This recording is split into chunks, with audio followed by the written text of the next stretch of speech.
everyone. I'm here to appreciate all our viewers and subscribers on this channel, IJINLE Life TV. And please, I want to encourage you to continue watching this channel. Make sure you continue to watch videos on this channel, and God will bless you. Thank you so much for watching videos. And please don't just watch videos on this channel. Make sure you click on the subscription button, click on the like button, and then share every video you watch on this channel to your lovely ones. And then make sure you send us your comments, and we will reply your comments immediately. And the Lord bless you. And please, before you go, this movie you're about to watch now, this movie, very powerful, very interesting, and very inspiring. EEWO, that's the title.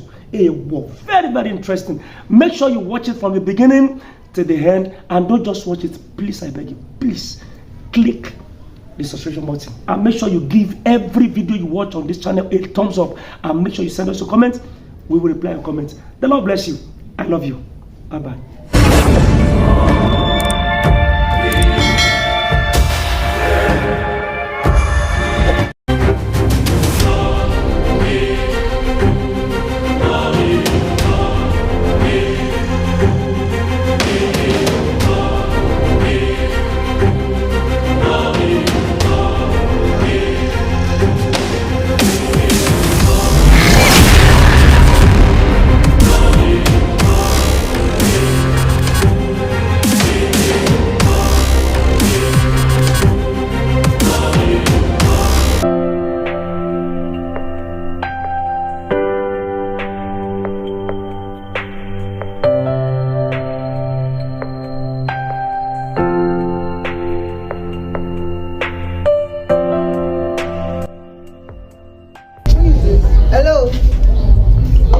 Hello. I can say just a video. Hello.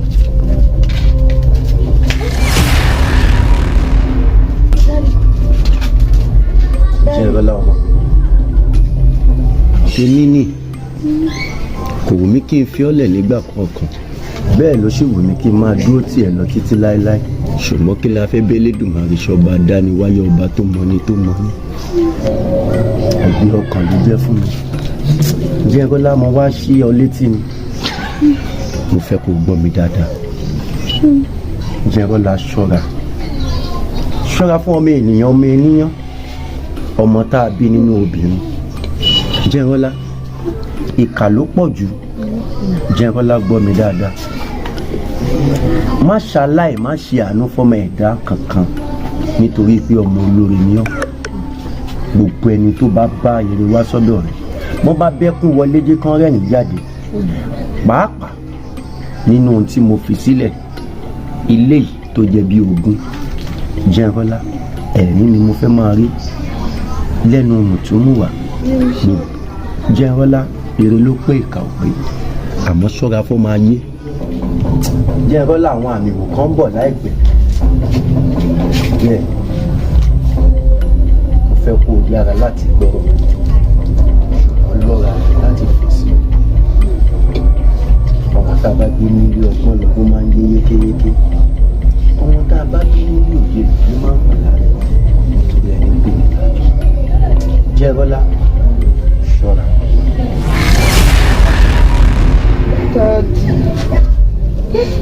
Ẹ ṣé tẹ́ fi mí sílẹ̀, gbogbo nǹkan tẹ́ sọ, ọdún ni màá tẹ̀lé. Bọ́lá yìí ṣe lọ ìgbé ọ̀rẹ́. Yorùbá ní kò tẹ̀sí olébọ̀, bóyá kò lọ sọ́dọ̀ pásítọ̀, àbá fa àgọ́dọ̀ babaláwo lórí ogun àlá tó kàn lálẹ́ níjọ́ mẹ́ta. Ọ̀rẹ́ mi, àmọ̀ràn tó kúkú wá fún mi dà. Bọ́ sí òun ẹni bọ̀rù tí mo lè ra bí ṣé olúbìkan tó lè mú mi lọ ni. Mi ò lọ́bi kankan o, mi ò lọ ibi kankan. Ẹni kò jòkó sí, kò máa sọ pé òun lálàá yìí. Kí ni wọ́n fẹ́ ṣe báyìí? Mi ò lọ́bi kankan o, bóyá kò lọ́bi tó bá wù ẹ́, mi ò lọ́bi kankan. Dàbọ̀. Ní a máa ṣe báyìí. Ó máa tọ́ fún wọn lọ.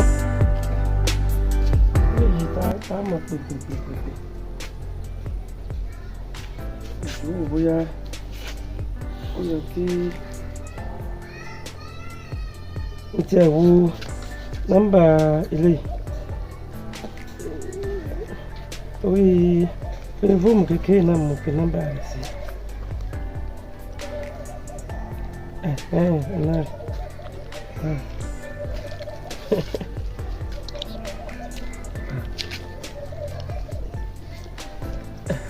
It's in do.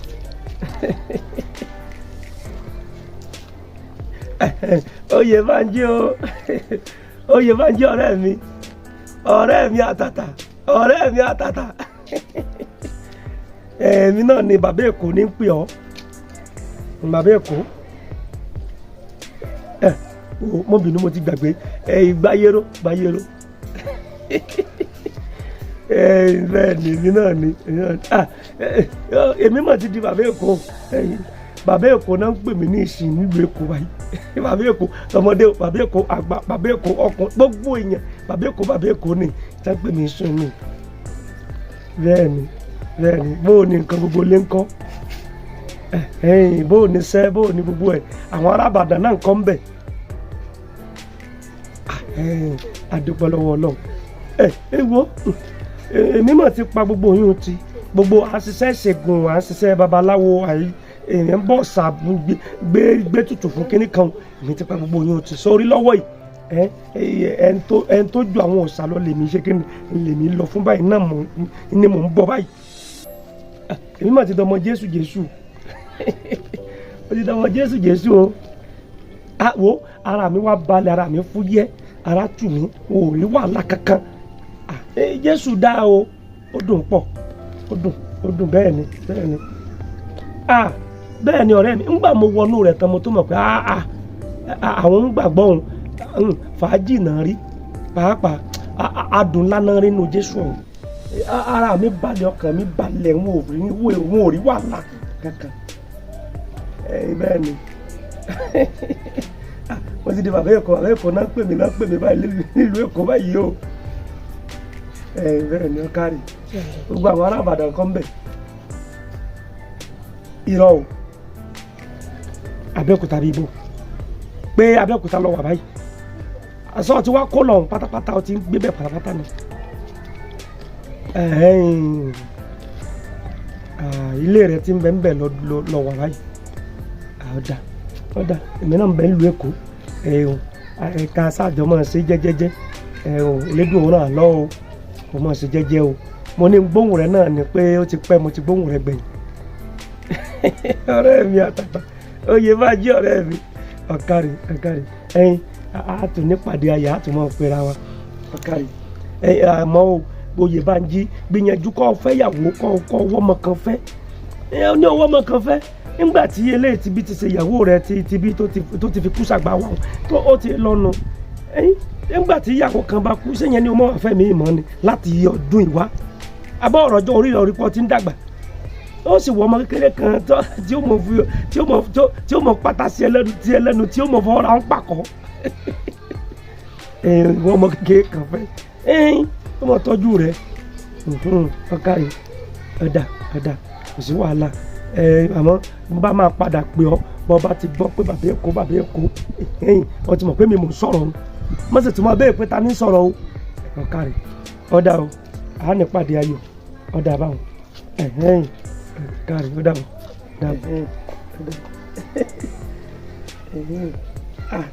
Oyè Bánjí. Ọ̀rẹ́ mi àtàtà. Abẹ́òkúta bí ibo. Abẹ́òkúta ni wọ́n fẹ́ máa gbé nìsín. Ọ̀dà láti rí ẹ̀sùn. Wọ́n sáfẹ́ bìyìn, kọ́fẹ́ bìyìn, àmọ́ ní tà ń sọ kọ́fẹ́ bìyìn, kọ́fẹ́ yàwó. Ìrọ̀jọ́ orí rẹ̀ ti ń dàgbà lọ yìí. Ọ̀dà ó yẹn tètè lọ rí ohun tí mo fẹ́ lọ́hùn.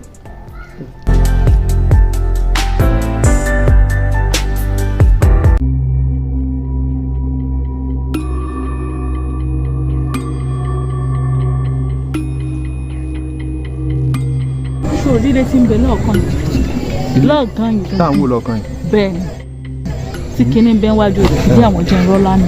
Irọ́ ni. Bẹ́ẹ̀ni. Ó mú pé ilé àwọn jẹun rọ́lá nìyẹn. Bẹ́ẹ̀ni. Inú mi dùn. Mo mú ọ wá sí àyìn kò lè wá rí ilé wọn kó ráàlì dábì bẹ́ẹ̀. Mo jẹ́rìí rẹ̀ kí bá tì ní ọ́. Bẹ́ẹ̀ ni tiẹ̀ rí. Àsìkò táwa yóò bá fẹ́ rí. Ó wà á lọ báyìí. Ó mọ̀ tọpinpin ẹ̀, ó mọ̀ tọpinpin ẹ̀ bí ṣe ń lọ tí ṣe ń bọ̀, ó mọ̀ tọpinpin ẹ̀. Kò ṣe gan.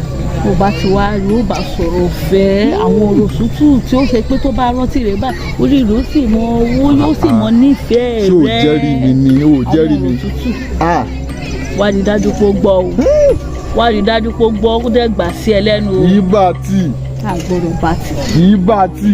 àgbọ̀dọ̀ bá ti. bẹ́ẹ̀ ni tiẹ̀ rí. ó wà gbéra wàrà sísà báyìí ó wà máa lọ fífi rẹ̀ ó mọ̀ sọ lọ́tún lọ́sì. ilé ìjẹun rọ́lá ni mò ń wò lọ́kàn yìí. bẹ́ẹ̀ ni. bí ṣò bá pẹ́ ni ẹnìkan kì í fẹ́ṣẹ́ kéèkì tètè máa lọ. má jẹ́ kébi kéfe bẹ́ẹ̀ lórí mi kí ni o. ilé àwọn ìjẹun rọ́lá nù. bẹ́ẹ̀ ni. dẹ́ẹ̀dẹ́ o.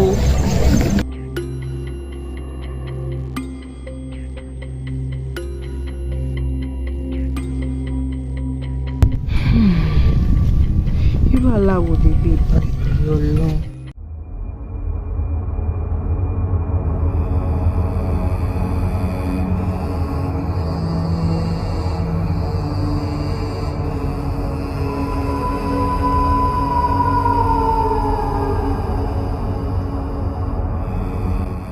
mi ò mọ̀ ní sinmi báyìí.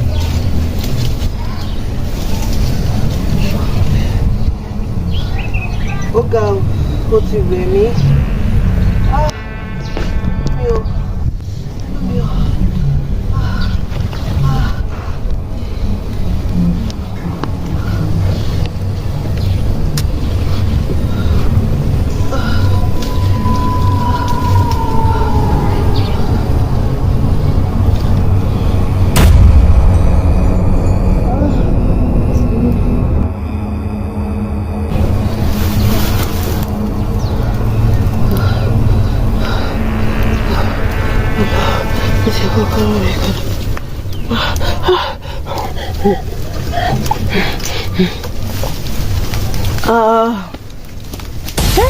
Daddy, ẹ̀yin ni, Daddy, kí ló ṣẹlẹ̀? Látọjọ́ ọjọ́ yẹn tí ẹ gbàgbé mi ẹ jẹ́ ọtí pẹ̀lú ọmọ kankan nílé. Daddy, kí ló ṣẹlẹ̀? Ẹ jẹ́ dúró tì mí. Daddy. Jẹ́rọ́lá, òwú ni ká jẹran kó pẹ́ lẹ́nu. Mo sọ̀nà fún báyìí ni ó jẹ́. Kò wẹ̀ mí náà kí n fi ọlẹ̀. Wíwá tí mo wá báyìí. Jẹ́rọ́lá mo wá kí ọ lọ ni o.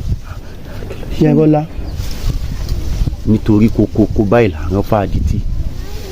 Ọ̀rẹ́ ní kó bọ̀. Àìsí nífura rẹ ní dà ọ́ láàmú. Jẹ́rọ́lá fura o. Ojú kókó báyìí lálákàn fi sọrí o. Mo fẹ́ kó o ṣọ́ra o.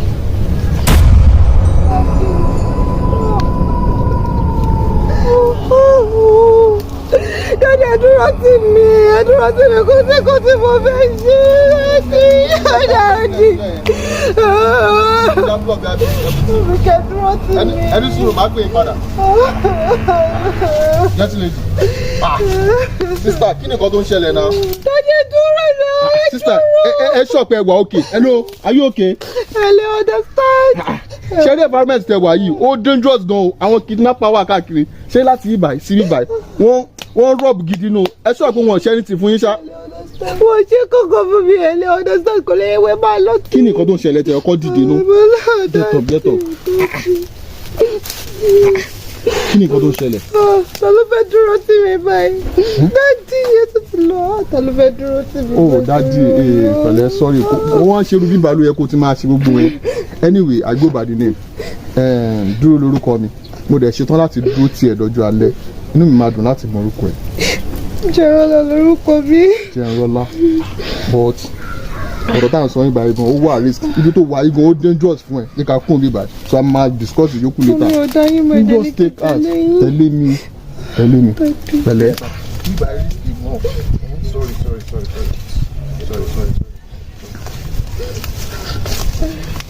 Máa ń jẹ títí tiẹ̀ báyìí.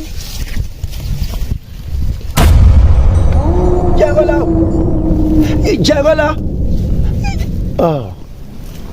Mo ṣeun. Jẹ́rọ́lá.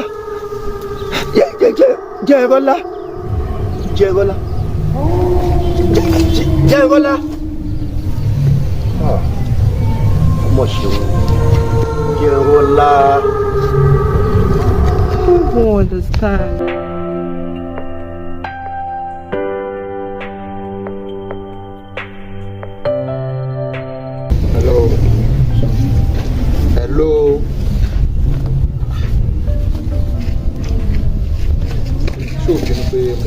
disturb ẹ báyìí. Ó ti tó bí ọjọ́ mẹ́ta kan tí mo ti ń ṣàkíyèsí arẹwà kan ládùúgbò yìí. Mo wá wò pé tí òkè ò bá lọ bá mọ̀ọ́mọ̀ máa lọ bá ní adùn láti ní jù báyìí.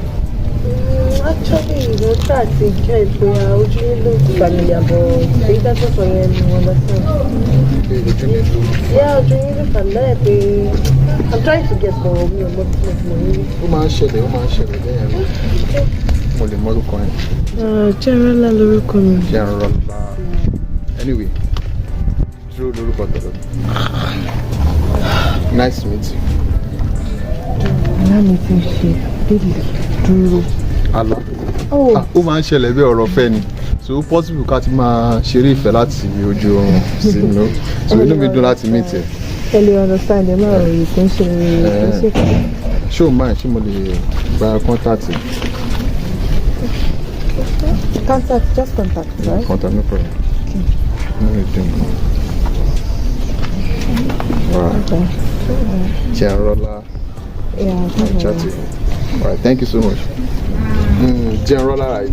Alright, thank you.